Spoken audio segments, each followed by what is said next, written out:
Shalom untuk kita semua. Puji Tuhan, hari ini kita akan kembali belajar firman Tuhan dalam tema janji tentang kesembuhan. Dan hari ini saya akan membahas kesembuhan gambar diri. Ya, kita akan belajar sama-sama supaya kita bisa sembuh dan memiliki gambar diri yang pulih. Mari buka bersama di dalam Kejadian pasal yang pertama, ayat yang ke-26 dan yang ke-27. Kejadian pasal yang pertama, ayat yang ke-26 dan yang ke-27. Dua ayat saja, saya tunggu Bapak Ibu Saudara menemukan, lalu kita akan membaca ayat ini bersama-sama. Kejadian pasal yang pertama, ayat 26 dan 27, dengan judul khotbah kesembuhan gambar diri. Mari baca bersama 2-3. Berfirmanlah Allah, baiklah kita menjadikan manusia menurut gambar dan rupa kita, supaya mereka berkuasa atas ikan-ikan di laut dan burung-burung di udara, dan atas ternak dan atas seluruh bumi, dan atas segala binatang melata yang merayap di bumi. Maka Allah menciptakan manusia itu menurut gambarnya. Menurut gambar Allah diciptakannya dia. Laki-laki dan perempuan diciptakannya mereka. Nah, Bapak Ibu Saudara, siapa di sini yang sudah menikah boleh angkat tangan? Oke, puji Tuhan. Yang belum menikah pasti akan segera menikah ya. Yang kami cuma satu. Yang lain yang belum menikah nggak mau menikah ya. Saudara, salah satu keputusan penting di dalam hidup manusia adalah mengambil keputusan untuk menikah. Betul? Kenapa? Karena kita harus menempatkan diri kita dengan seseorang yang kita akan hidup bersama dengan dia dalam jangka waktu yang lama. Saudara masih ingat yang sudah menikah? Saudara masih ingat dulu waktu sebelum menikah, saudara pikir-pikir, timbang-timbang, benar nggak ya dia, benar nggak ya, benar nggak ya? Atau saudara, oh udah ketemu, oh ya udah, ayo kita langsung ke, oh jangan kita langsung ke Pak Gembala. Ada yang begitu? Enggak ya, pasti ada penjajakan dulu, ada perundingan, ya, ada pertimbangan, ada pikir-pikir.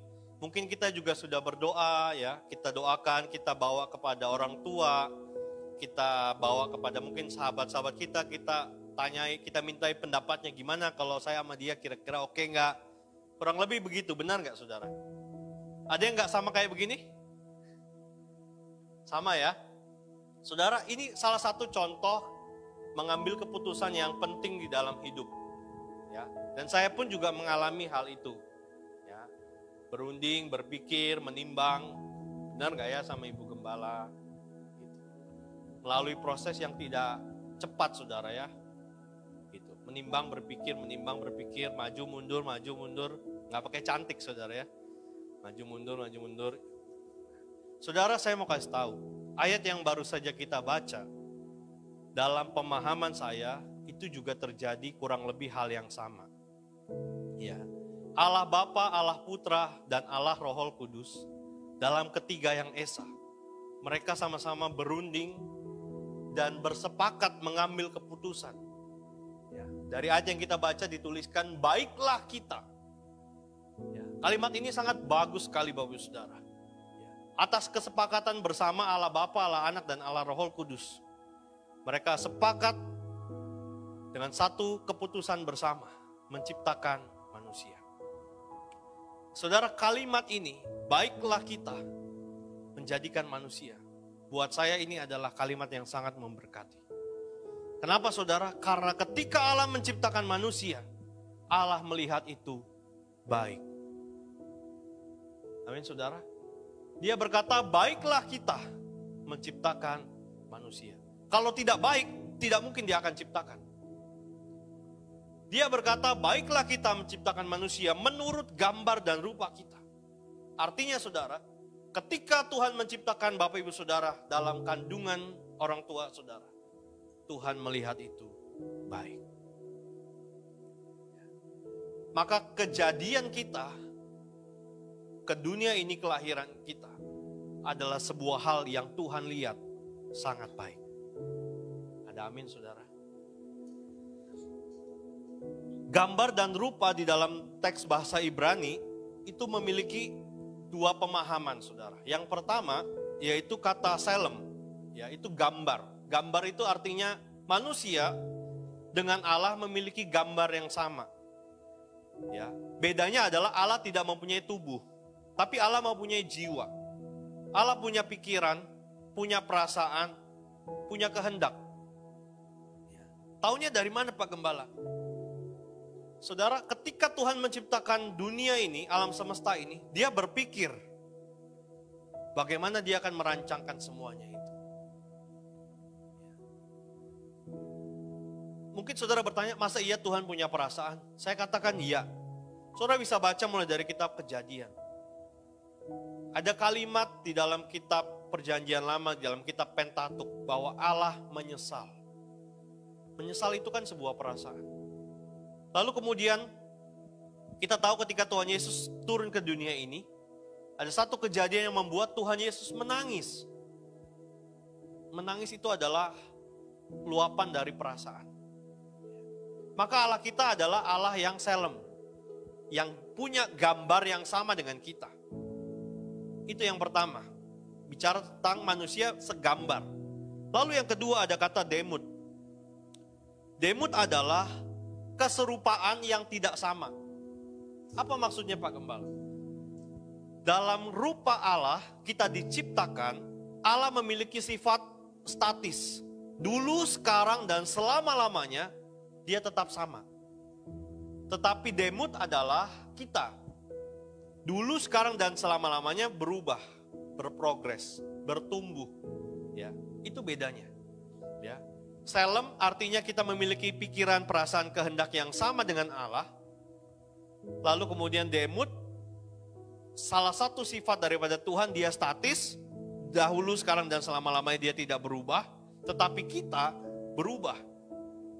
Maka jangan heran kalau orang-orang yang sekarang jadi teman kita, suatu saat bisa jadi lawan kita. Kenapa? Karena manusia berubah. Sampai sini jelas ya saudara? Segambar dan serupa, sebenarnya sama. Nanti saya jelaskan. Ya. Apakah gambar diri ini penting untuk kita bahas? Saya katakan ya, sangat penting saudara. Kenapa? Karena gambar diri ini adalah sebuah pemahaman bagi kita mengenai siapa kita sebenarnya. Kalau saudara menyadari bahwa engkau adalah orang yang dipandang Tuhan baik, maka engkau tidak akan hidup dengan sembarangan. Kalau kita dipandang Tuhan adalah ciptaan yang agung dan mulia, kita nggak akan mungkin hidup dengan sembrono. Tidak mungkin kita akan hidup dengan asal-asalan.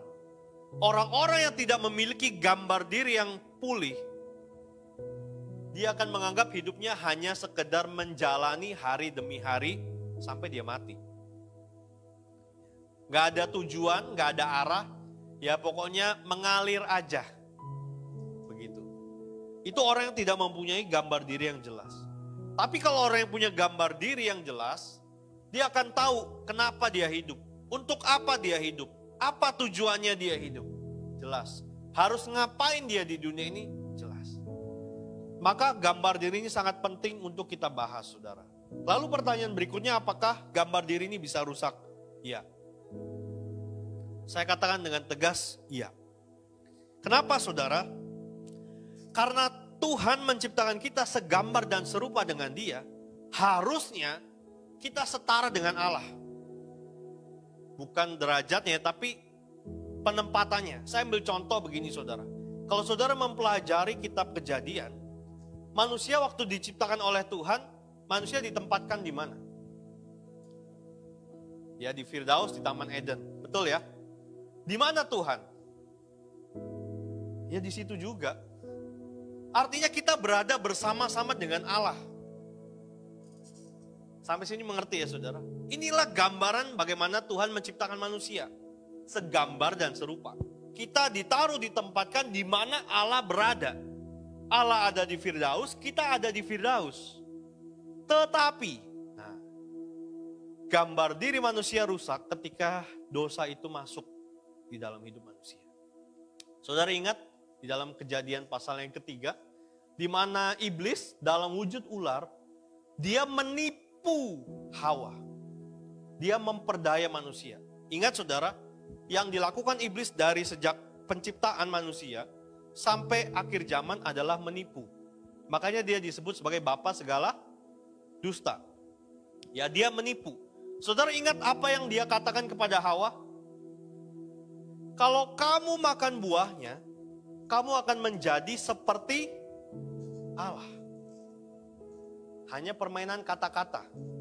Tapi seolah-olah kalimat iblis itu menunjukkan bahwa manusia dengan Allah tidak mempunyai hubungan yang dekat. Kalimat yang dilontarkan oleh iblis itu membuat seolah-olah manusia itu punya jarak dengan Allah. Padahal tidak. Kenapa? Karena di mana manusia ada, di situ Allah ada. Di mana ada Adam, di mana ada Hawa, di situ Allah ada. Tetapi kalimat iblis melalui ular ini dia berkata, kalau kamu makan buahnya, kamu akan menjadi seperti Allah. Kamu bisa tahu membedakan mana yang baik dan mana yang jahat. Padahal sebelumnya manusia pertama pun sudah tahu membedakan mana yang baik dan mana yang jahat. Kenapa? Karena dia diciptakan segambar dan serupa dengan Allah. Tetapi tipu daya iblis mempengaruhi, memperdaya Hawa. Sehingga Hawa mulai berpikir, buah ini sangat nikmat untuk dimakan. Akhirnya Hawa memetik buah itu dan memberikannya kepada Adam yang di sebelahnya. Saudara, Adam menerima firman bahwa buah pohon di tengah taman itu tidak boleh kamu makan. Tapi waktu iblis memperdaya Hawa, Adam di sana diam saja. Kenapa? Karena sedang dikecohkan dengan tipu muslihat iblis bahwa manusia memiliki jarak dengan Tuhan. Padahal tidak. Karena Adam dan Hawa terperangkap oleh tipu daya iblis, akhirnya mereka makan. Dan pada saat itulah gambar diri Allah dalam diri manusia rusak. Sampai sini jelas ya saudara. Dulunya kita segambar serupa, sama. Kita tinggal bersama-sama dengan Allah. Tapi karena kita ditipu oleh iblis, akhirnya kita terpisah. Dan gambar diri Allah, gambar Allah di dalam diri kita menjadi rusak. Itulah awal mulanya. Ya. Lalu saudara, orang yang gambar dirinya rusak ini, dia akan mulai gagal mengenali siapa dirinya. Akhirnya setelah Hawa makan buahnya bersama dengan Adam, apa yang terjadi? Ketika Allah berkata, Adama, Adama, manusia, manusia, di manakah engkau? Mereka takut dan bersembunyi. Lalu Tuhan bertanya, kenapa kamu makan? Lalu Adam berkata, itu loh, wanita yang kau tempatkan itu. Saudara, selama Adam diciptakan Tuhan, mereka tuh selalu ngobrol-ngobrol loh saudara. Ingat waktu Adam memberikan nama kepada setiap ciptaan hewan yang Tuhan ciptakan, Adam yang memberi nama. Terjalin hubungan yang baik antara Allah dengan Adam. Tetapi ketika manusia mulai jatuh dalam dosa, gambar Allah dalam diri manusia rusak. Pertama kalinya manusia berani menantang Allah. Dengan berkata, wanita yang kau tempatkan itu. Kurang ajar gak saudara? Itulah pertama kalinya gambar diri Allah dalam diri manusia rusak. Tidak lagi menyadari siapa dirinya. Dia lupa bahwa dia sudah berdosa sementara Allah itu kudus. Sudah terpisah. Tapi seolah-olah masih sama. Adam ditipu oleh iblis seolah-olah manusia punya derajat yang sama. Karena kan iblis bilang kalau kamu makan, kamu akan jadi seperti Allah. Makanya Adam berani ngomong, wanita yang kau tempatkan itu loh. Itu saudara. Orang yang gambar dirinya rusak, dia tidak menyadari siapa dirinya. Ya. Dia tidak menyadari untuk apa dia hidup. Dan dia tidak mengerti bagaimana seharusnya dia menempatkan diri di hadapan Tuhan dan sesama. Kasihan ya saudara. Padahal Tuhan menciptakan kita segambar dan serupa. Nah hari ini kita akan belajar saudara. Karena gambar diri ini menentukan kualitas hidup seseorang itu seperti apa. Ya. Dan kita bersyukur bahwa Tuhan Yesus sudah mati dan bangkit buat kita. Karena keselamatan yang Tuhan Yesus lakukan, yang berikan, itu adalah usaha daripada Tuhan untuk mengembalikan gambar diri Allah di dalam diri manusia. Nah, hari ini kita akan belajar ada 3 penyakit gambar diri yang perlu disembuhkan dalam hidup kita. Yang pertama, saudara, kita perlu sembuh dari yang namanya kegagalan. Katakan sama-sama, Oke. Semua orang bisa gagal dan semua orang mungkin pernah mengalami kegagalan. Tapi sebuah konsep atau pemahaman yang keliru adalah ketika menganggap kegagalan itu adalah sebuah aib.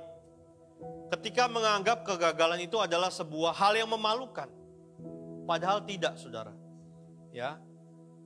Ada juga stigma yang berkata bahwa dunia ini hanya bisa menerima orang-orang yang sukses. Hanya bisa menerima menganggap orang-orang yang kompeten, orang-orang yang punya skill. Padahal sebenarnya ini adalah konsep-konsep yang keliru.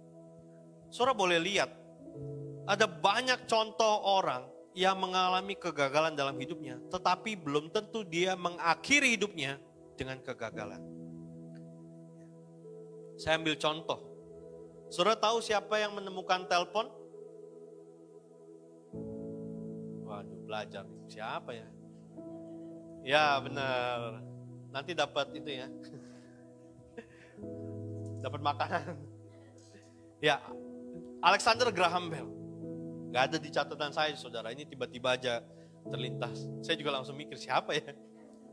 Ya benar, Graham Bell. Nah, saudara, berapa kali dia berusaha menciptakan telepon sampai berhasil?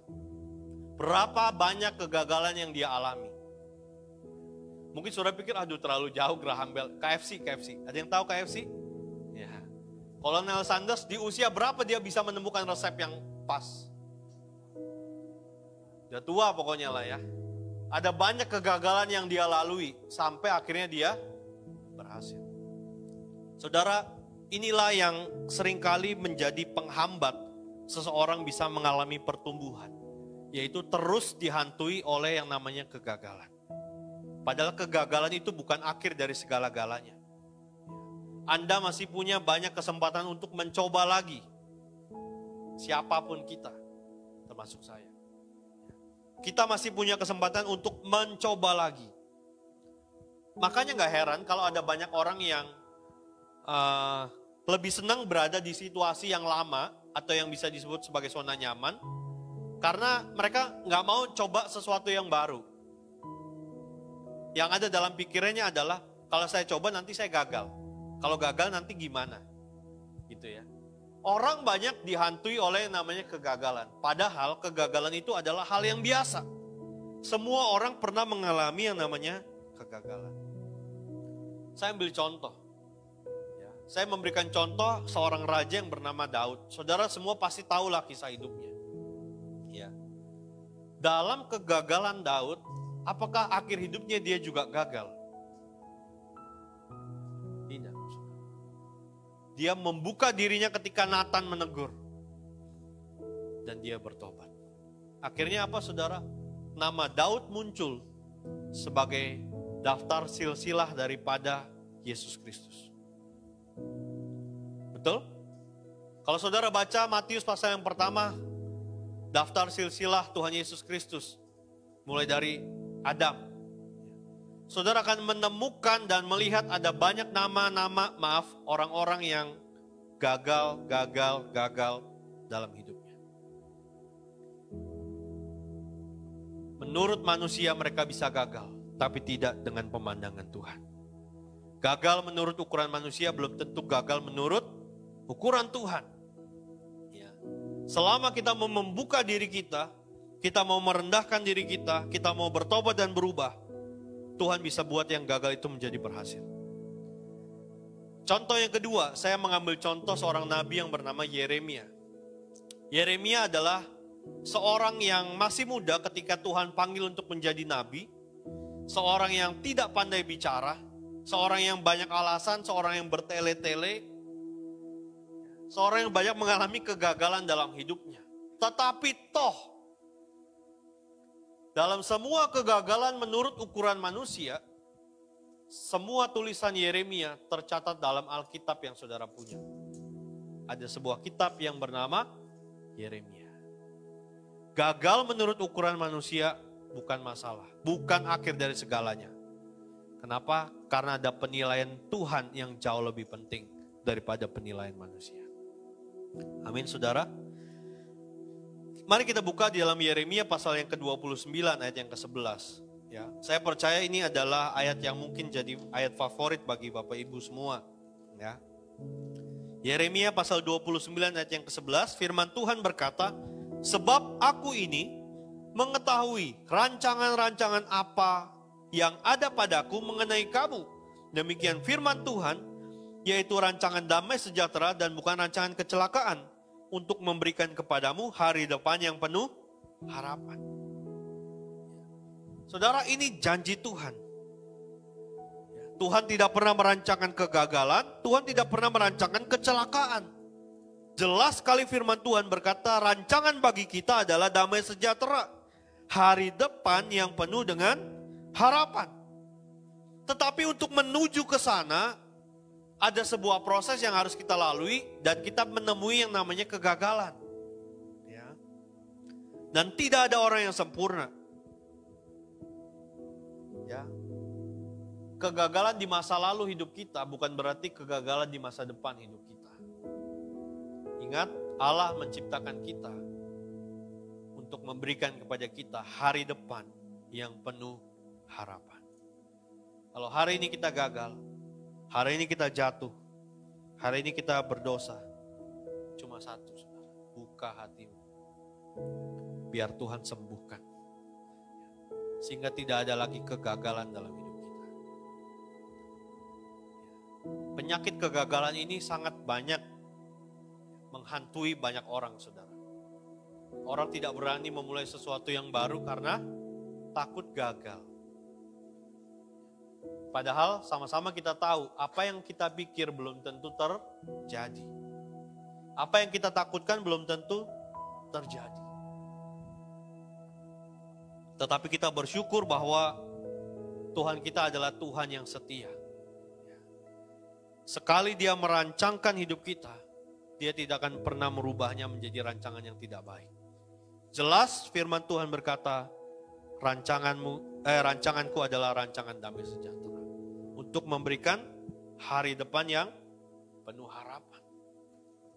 Jangan lihat hidupmu hari ini, tapi lihatlah apa yang Tuhan kerjakan bagi hidupmu di masa depan. Tidak ada rancangan kegagalan dalam hidup kita. Amin, saudara. Angkat tangan kanannya coba. Tepuk pundak sebelah kanan, bilang, tidak ada rancangan kegagalan dalam hidupmu. Angkat tangan kiri, gantian, tepuk pundak sebelahnya.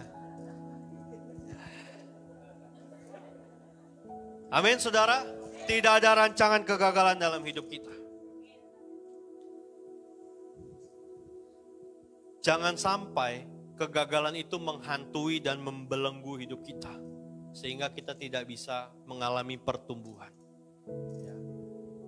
Ketika kita berserah, ketika kita datang kepada Tuhan, Tuhan bisa mengubah kegagalan itu menjadi hari depan yang penuh harapan. Amin, saudara.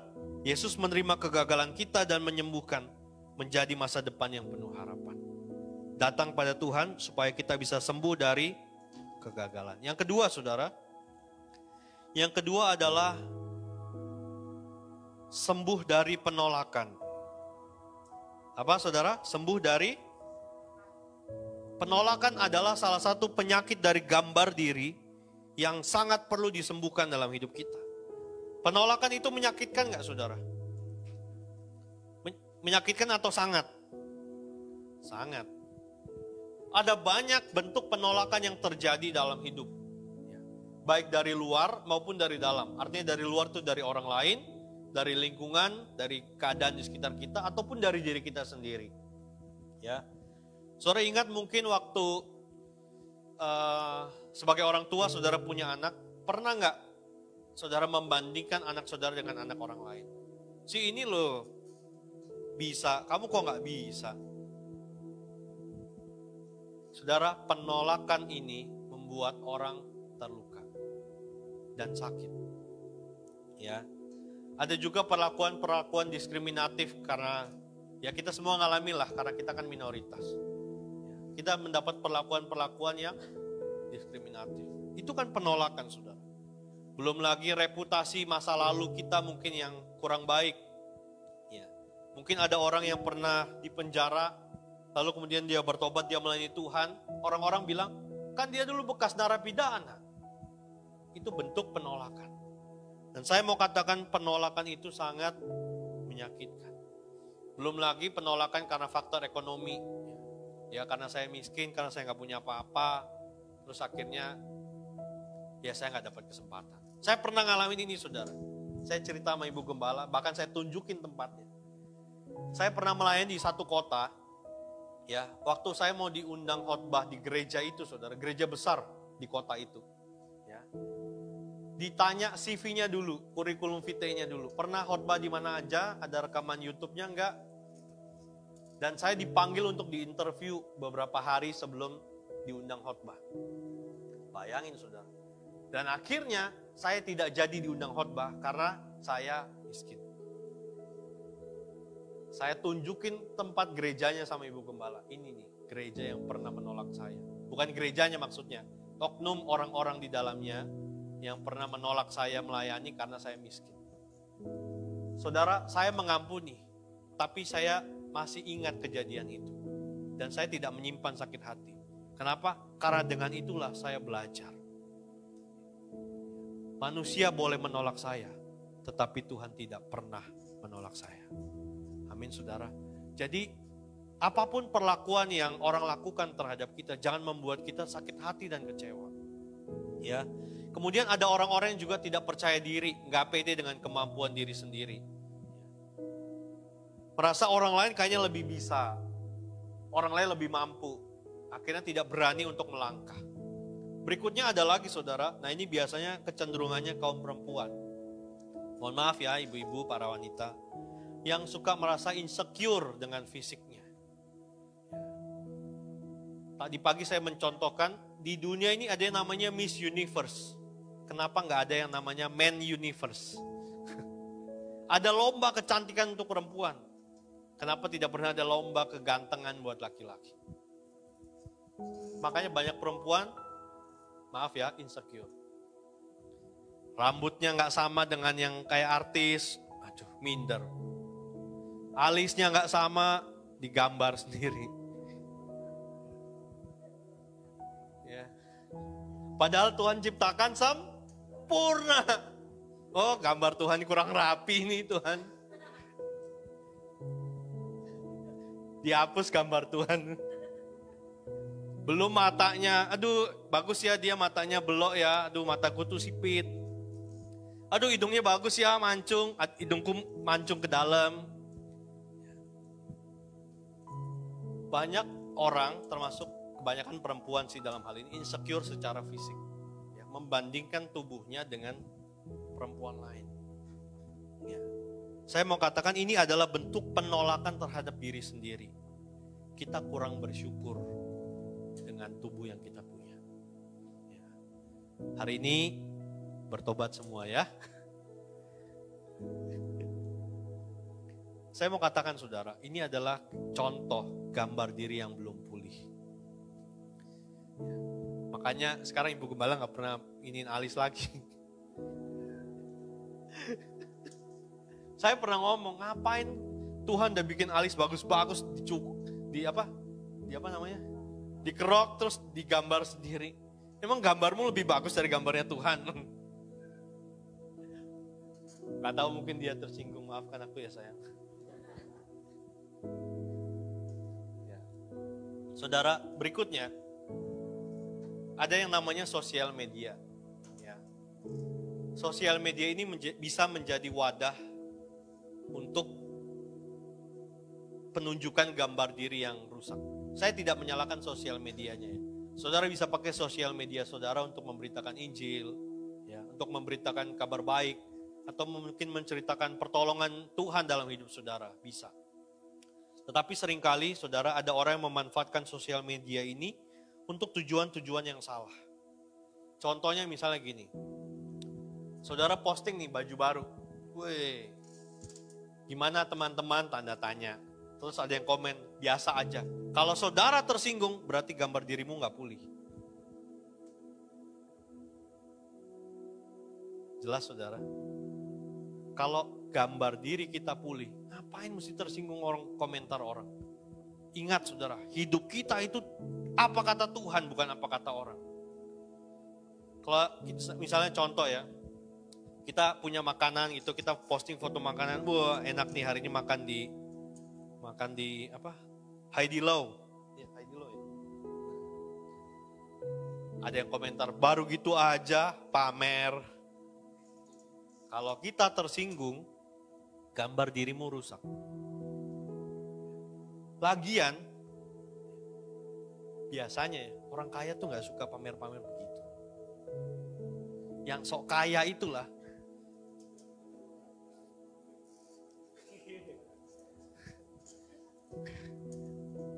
Saudara, contoh yang paling sering saya temuin. Orang menggunakan sosial media.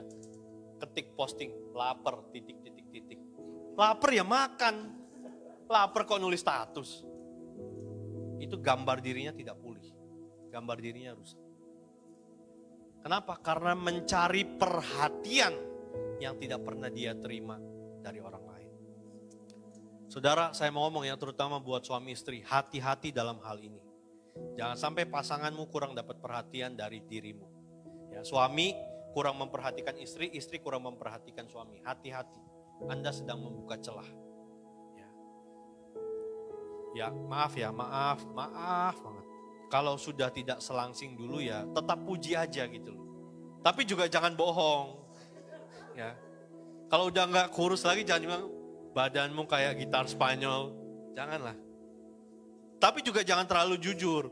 Badanmu kayak bas beton. Yang nggak tahu nggak ketawa. Saudara, pujilah kecantikan istri kita, pasangan kita. Kebaikannya puji. Begitu juga suami kita, terima kasih ya kamu udah kerja keras buat aku, buat anak-anak. Gitu saudara. Supaya apa? Supaya kita memiliki gambar diri yang sempurna, yang utuh, yang baik. Sehingga kita nggak perlu lagi mencari perhatian-perhatian keluar ke sosial media. Ngapain? Malam minggu di rumah aja, titik. Ngapain? Nunggu ada yang ngajak. Yang kayak begitu-begitu saudara bertobat. Ya, bertobat. Ada banyak orang yang bertopeng dengan sosial media. Ya, seolah-olah baik, lihat rumah tangga artis. Baik-baik harmonis cerai, baik rukun berantem. Tidak semua yang saudara lihat di sosial media itu adalah keadaan yang sebenarnya. Ya, makanya kurang-kuranginlah main sosial media ya. Baca firman Tuhan. Ada waktu scroll TikTok, ya Facebook, Instagram, tapi baca Alkitab aja nggak kelar-kelar. Ada satu contoh, saudara mungkin pernah dengar, seorang pemuda yang pada saat itu cukup kaya. Bahkan karena dia sangat kaya, dia dibilang crazy. Ya. Kekayaannya sangat gila gitu ya. Dia bisa beli ini, beli itu. Jalan-jalan ke luar negeri. Beli mobil, wow murah banget. Jiwa miskin meronta-ronta saudara. Apa yang terjadi saudara? Ternyata sebuah penipuan. Ternyata itu bohong-bohongan, hanya konten aja. Tapi orang yang nonton, yang lihatnya saudara jadi mupeng. Kapan ya aku bisa kayak dia? Akhirnya waktu dia buka member, semua gabung. Kenapa? Karena berharap bisa jadi kayak dia. Akhirnya yang jadi korban banyak gak? Banyak. Makanya sekali lagi, kurang-kuranginlah main sosial media. Bacalah Alkitab. Amin saudara. Kita terlalu sibuk main sosial media, kita mulai membandingkan hidup kita dengan hidup orang lain. Oh enak ya dia jalan-jalan terus, oh keluar negeri terus. Kita mulai membandingkan dan kita lupa bersyukur untuk hidup kita hari ini. Oh enak ya dia udah punya mobil, saya masih jalan. Ya biarin aja. Berarti kakimu sehat. Apa sih susahnya mengucap syukur? Oh hebat ya dia bisa punya sepeda yang harganya puluhan ratusan juta. Ya walaupun sepedanya kita mungkin murah, tapi kan sama-sama sepeda roda 2. Sama-sama digenjot juga kan. Gitu. Terlalu banyak menghabiskan waktu lewat sosial media. Akhirnya kita lupa bersyukur. Kita membandingkan hidup kita dengan hidup orang lain. Akhirnya yang terjadi banyak orang stres. Banyak orang depresi. Banyak orang karena supaya kepingin terlihat sama seperti yang dia lihat, hutang sana sini. Ya, biar bisa foto makan di Heidi Lau, utang, minjem. Ngapain? Saya mau bilang ya, maaf, itu kebodohan dalam hidup. Kita nggak perlu menunjukkan apa-apa, karena memang kita sudah luar biasa, Tuhan ciptakan. Kalau cuma soal makan di restoran, ya saudara berdoalah supaya Bapak Gembala ajak gitu loh.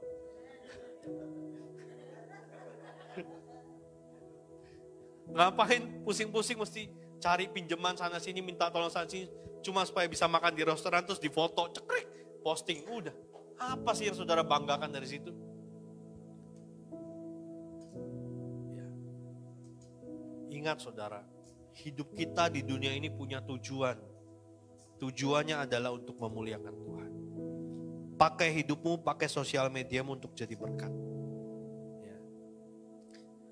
Saudara, Tuhan Yesus juga pernah ditolak. Saudara ingat ketika Tuhan Yesus mau menyembuhkan orang sakit, tapi dia ditolak di tempat asalnya sendiri. Karena orang-orang melihat, cuma anak tukang kayu, bisa apa? Yesus pernah diremehkan orang. Tapi sekali lagi dengar baik, kita hidup bukan dari apa kata orang. Kita hidup dari apa kata Tuhan. Dan Tuhan memberikan kepada kita hari depan yang penuh harapan. Bukan rancangan kegagalan, bukan rancangan kecelakaan. Saya ingat sebuah ayat ya saudara, yang sangat memberkati sekali. Saudara yang sudah pernah menjadi orang tua, ya, saudara pasti mengerti akan hal ini. Atau saudara yang jadi anak punya orang tua, saudara mengerti. Waktu anak kita masih dalam kandungan ibunya, kita mungkin sering ngelus-ngelus ya, kita sering ngomong I love you gitu. Atau anak pintar, jadi anak pintar ya nak, gini-gini. Betul gak saudara? Bahkan setelah dia lahir pun kita selalu puji-puji dia. Ya, kita sayang-sayangin dia. Ya, kita bilang I love you udah berpuluh-puluh ribu kali mungkin. Tapi saudara, ada satu ayat yang sangat baik sekali menjadi pelajaran. Yesus pernah berkata begini, sekalipun ayahmu dan ibumu meninggalkan engkau, aku sekali-kali tidak akan meninggalkan engkau. Saudara, orang yang sering ngomong I love you ke kita, orang tua kita bisa meninggalkan kita. Kenapa? Karena itu kata-kata manusia. Beda dengan apa kata Tuhan. Kalau Tuhan sudah berjanji, dia pasti akan genapi. Dan Tuhan tidak pernah ingkar. Makanya jangan terbuai dengan janji manisnya orang. Ngomongnya baik manis. Tapi satu saat dia bisa meninggalkan kita. Makanya tadi saya katakan orang yang hari ini bersama-sama dengan kita, belum tentu selama-lamanya dia akan bersama-sama dengan kita. Bisa jadi suatu saat dia akan menjadi orang yang berseberangan dengan kita. Itulah manusia. Karena manusia berubah, tapi Tuhan tidak berubah. Dulu, sekarang, dan selama-lamanya dia tidak berubah. Itulah kenapa kita penting sekali punya gambar diri yang baik. Jangan sampai kita hidup dengan topeng, ya, kelihatannya baik, seolah-olah baik, nggak ada apa-apa, tapi ternyata banyak luka dan kekurangan di dalam hidupnya. Kepinginnya seolah-olah tampilnya sempurna, tapi sebenarnya banyak masalah. Kasihan, ya. Saudara, saya ajak buka kembali dalam Yesaya pasal 43 ayat yang keempat.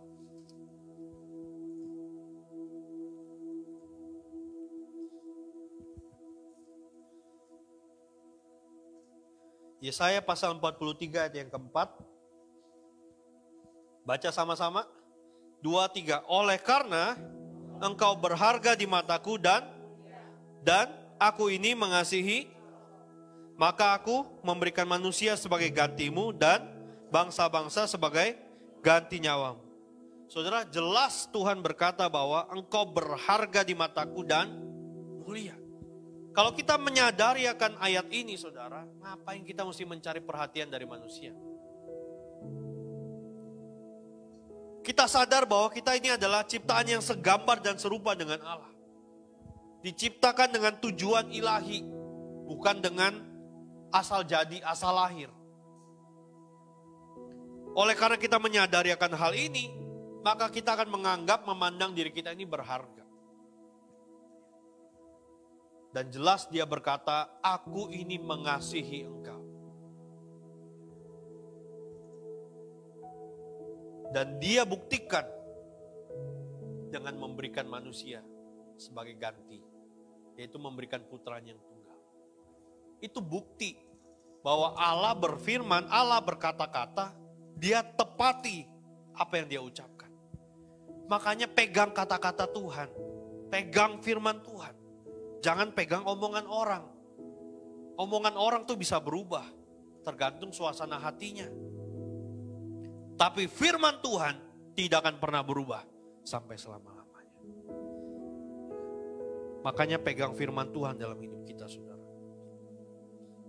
Kurang baik apa Tuhan? Dia menciptakan kita, saudara. Tidak sama ketika dia menciptakan bumi dan segala isinya. Yang hanya berucap, berfirman Allah, jadilah terang, maka terang itu jadi. Tapi ketika dia menciptakan manusia, dia gunakan tangannya untuk membentuk hidup kita. Supaya apa? Segambar dan serupa dengan Allah. Dia tidak berkata, berfirman Allah, jadilah manusia, maka manusia itu jadi. Dia bentuk manusia dengan tangannya. Betapa berharganya hidup saudara dan saya.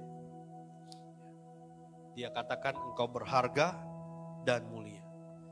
Bahkan dikatakan di perjanjian baru, kita dijadikan sebagai biji matanya.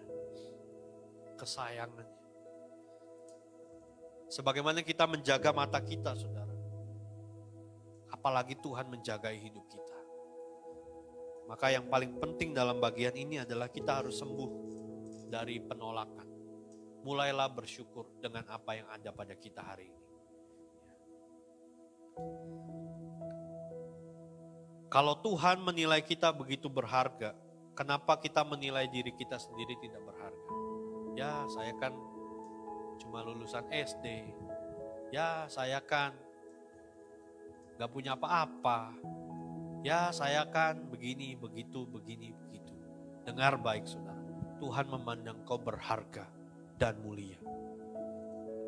Logam mulia aja mahal, apalagi hidup saudara. Engkau berharga dan mulia. Dan aku ini mengasihi engkau. Jadi mulai hari ini stop mencari perhatian manusia. Carilah perhatian Tuhan. Gak usah lagi butuh kasih sayang dari manusia.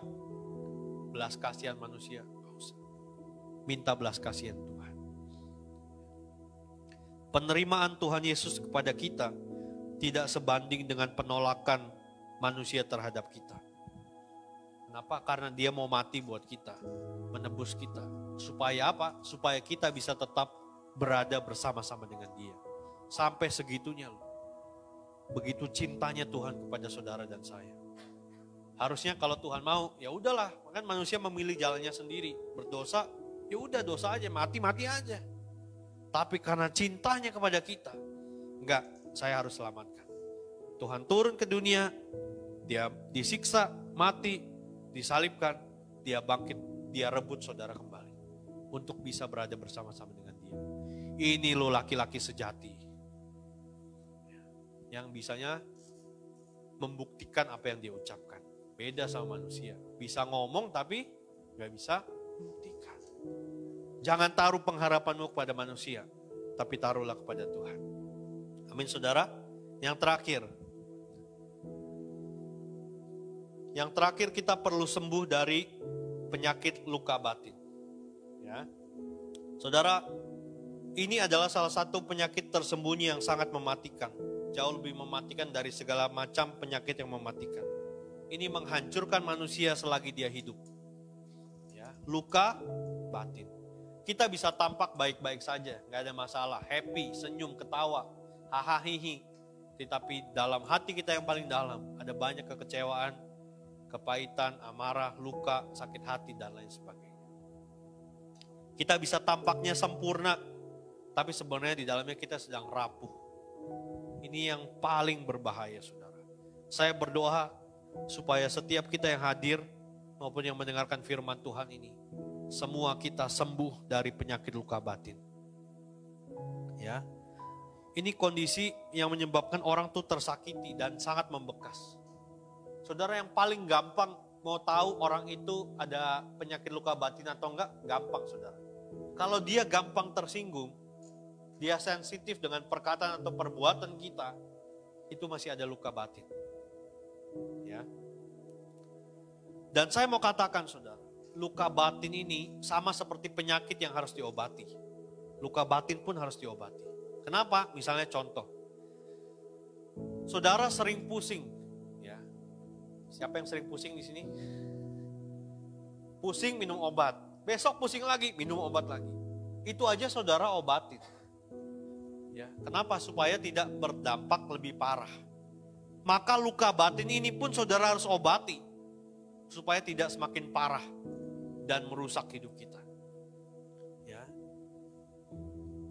Saya mau katakan begini saudara, luka batin ini memang lebih lama mungkin atau lebih sulit untuk disembuhkan. Tapi bukan berarti tidak bisa. Ya. Kenapa? Karena ini butuh kerelaan dari orang tersebut untuk membuka dirinya. Kalau saudara ketemu orang terus dia sensitif gitu ya, gampang tersinggung, padahal cuma bercanda, tapi dia tersinggung, itu ada luka batin. Ada luka yang tersembunyi dalam hatinya. Padahal cuma lagi ngomong biasa aja, lagi bercanda biasa aja, tapi tersinggung. Mungkin juga lagi gak ngomongin dia, tapi karena dia denger, terus dia tersinggung. Nah itu masih ada luka batin. Ya. Nah ada banyak orang mencari cara untuk mengobati luka batin itu dengan curhat sama sahabat. Tapi saya mau kasih tahu saudara, sahabat kita atau siapapun orang yang saudara curhatin, dia hanya berupaya memberikan nasihat supaya saudara melupakan sementara. Tapi ketahuilah, tidak akan bisa menyembuhkan. Yang harus kita lakukan adalah berdamai dengan keadaan. Saya ulangi ya, yang harus kita lakukan adalah berdamai dengan keadaan. Kita harus menerima semua keadaan yang terjadi, termasuk orang-orang di sekitar kita yang mungkin melukai, mengecewakan kita, sebagai pelajaran berharga dalam hidup. Kalau saya nggak lulus ujian luka batin ini saudara, sampai hari ini mungkin saya tidak akan jadi hamba Tuhan. Kenapa? Ya karena kecewa itu tadi. Tapi saya belajar. Sampai akhirnya saya bisa sambil ketawa-tawa ceritain istri saya, itu loh gerejanya, gereja yang besar itu tuh. Luka batin itu berbahaya saudara. Tidak nampak, tapi menggerogoti seluruh hidup kita. Buktinya apa? Anda nggak bisa tidur, makan nggak nafsu, mau kemana-mana nggak mood. Kenapa? Karena ada luka di dalam hati yang tidak dibereskan. Saudara, Yesus juga pernah terluka. Sebagai manusia biasa, dia pernah terluka. Dia pernah ditolak, dia pernah disangkal, dia pernah dikhianati, bahkan dia pernah ditinggalkan. Ada banyak hal yang bisa membuat Yesus terluka. Tetapi Yesus memilih untuk mengambil semuanya itu, supaya dia dapat merasakan apa yang saudara rasakan. Sekalipun kita mengalami sakit di dalam hati, di dalam batin kita, ketika kita datang kepada Tuhan, kita mau berdamai dengan keadaan. Dengar baik. Yesus juga pernah merasakan seperti yang kita rasakan. Dan dia bisa menyembuhkan luka batin itu. Ya.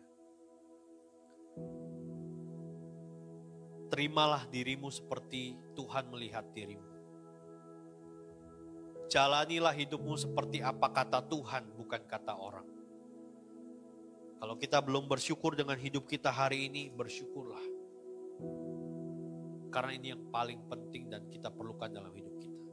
Tanpa kita bisa berdamai dengan diri kita, kita tidak mungkin bisa mengikuti jalan Tuhan, ketetapan Tuhan dengan baik.